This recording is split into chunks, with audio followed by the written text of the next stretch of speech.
How to delete an admin user in Omnisend. First, log in into your account and go to Account Management, Users via the Profile menu. Locate the admin you want to delete and click More, Edit Rule.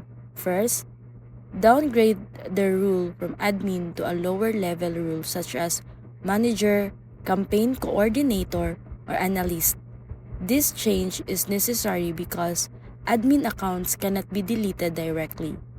After updating the rule and saving the changes, you'll see the option Revoke Access next to their name.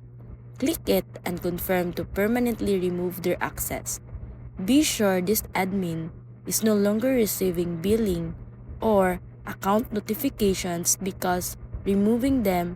If you need to also archive or deactivate associated contacts, follow your team's data policies for completeness. So that's it.